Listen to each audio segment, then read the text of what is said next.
سے بگڑا ہے. یہ نہ لکھے کہ حضرت حسین نہ جاتے.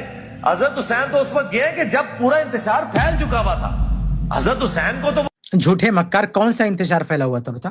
معاویہ رضی اللہ تعالیٰ عنہ نے اپنی زندگی میں یزید کی ولی عہدی کی بات کی پورا عالم اسلام مان چکا ہے. یہ کیا جیسے 1000 علی مرزا کھڑے ہو جائیں ایک سنگل روایت صحیح سند سے پیش نہیں کر سکتے کہ حسین رضی اللہ تعالیٰ عنہ نے یزید کی شخصیت پر کوئی اعتراض کیا ہو یا یہ کہا ہو کہ ہم بیعت کرنے کے لیے تیار نہیں. ہم اللہ کے فضل و کرم سے صحیح سند سے تاریخ تبری سے پیش کر سکتے ہیں کہ حسین رضی اللہ تعالیٰ عنہ نے کہا کہ ہم بیعت کرنے کے لیے تیار ہیں. یزید کو امیر المومنین بھی کہہ رہا ہو بیعت کے لیے بالکل راضی ہیں, لیکن ان غدار کوفیوں نے یہ نہیں ہونے دیا, آگے ان کو نہیں بڑھنے دیا. یہ ہم پیش کر سکتے کہ یزید کی بیعت کرنے کے لیے تیار ہے, ہم پیش کر سکتے, لیکن تیار نہیں اور انکاری کہ ہم نہیں کریں گے بیعت, یزید ایسا ہے ویسا ہے, انتشار پھیلا ہوا ہے. یہ حسین رضی اللہ تعالیٰ نے کب کہا؟ تو کون سا انتشار پھیلا ہوا بتائیے؟ پورے عالم اسلام میں سب خلیفہ مان چکے ہیں اور معاویہ رضی اللہ عنہ کی وفات کے بعد پہلے سے جو طے شدہ پلان تھا اس کے مطابق وہ خلیفہ بن چکا ہے, سب بیعت کر چکے ہیں. اور خود معاویہ رضی اللہ عنہ کی زندگی میں صرف 2 شخصیت نے اختلاف کیا تھا, عبد الرحمن بن ابی بکر رضی اللہ تعالیٰ عنہ نے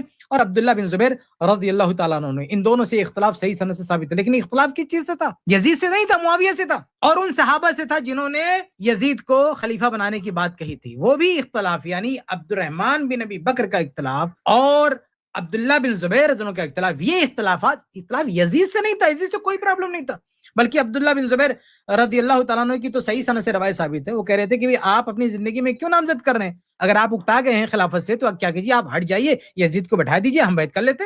یہ کہا تھا عبداللہ بن زبیر رضی اللہ عنہ کہ آپ اپنے بعد کیوں جو ہے نامزد کر رہے ہیں کہ آپ کی وفات کے بعد وہ بنے گا, ابھی بنا دیجیے, ہمیں کوئی اعتراض نہیں ہے, ہم بیعت کر لیتے ہیں آپ کے بیٹے کی یزید کی. تو آپ دیکھیے کہ جن صحابہ کرام نے اختلاف بھی کیا تھا وہ اختلاف یزید کی شخصیت سے نہیں تھا کہ کوئی انتشار پھیل گیا, یہ آگے کوئی مسئلہ نہ ہو, یعنی یہ کوئی رسم نہ چل پڑے کہ بھائی باپ کے بعد بیٹا, باپ کے بعد بیٹا.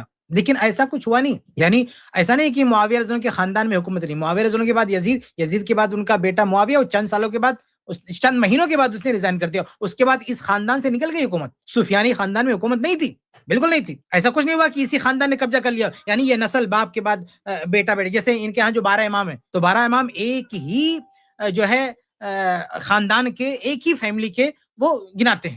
حتیٰ کہ یہ آل عباس کو بھی نہیں مانتے لوگ, آل عباس سے بھی ان کا اختلاف چلتا ہے جبکہ وہ بھی اہل بیت ہیں. تو یہاں پہ آپ دیکھیں کہ سفیان کی خاندان سے, سفیانی فیملی سے یہ خلافت جو ہے منتقل ہوگی. تو معاویہ رضی اللہ تعالیٰ عنہ نے جب خلیفہ بنایا تھا تو ان سے اختلاف ان سے تھا, معاویہ رضی اللہ تعالیٰ عنہ سے تھا. وہ اختلاف بھی صرف اس آئین سے تھا, اصول سے تھا, باقی کسی نہ معاویہ کی شخصیت سے اختلاف تھا نہ یزید کی شخصیت سے اختلاف تھا. پھر کس انتشار کی بات کر رہا بھائی؟ کون سا انتشار ہو گیا عالم اسلام میں بتا؟ یزید کے خلیفہ بننے سے کون سا انتشار, کہاں خون خرابہ ہوا, کہاں قتل و غارت ہوئی, کہاں کچھ, کوئی انتشار نہیں ہوا. جھوٹ بول رہا ہے, کہیں پر کوئی انتشار نہیں ہوا. اسی لیے حسین رضی اللہ تعالیٰ عنہ بیعت کرنے کے لیے بھی تیار تھے کیونکہ کوئی انتشار نہیں تھا. یہ انتشار برپا کرنا چاہتے تھے, یہ کوفہ والے, انتشار برپا نہیں تھا, یہ برپا کرنا چاہتے تھے اور حسین رضی اللہ عنہ ان کا ساتھ نہیں دیا, اس لیے ان لوگوں نے حسین رضی اللہ عنہ کو شہید کر دیا.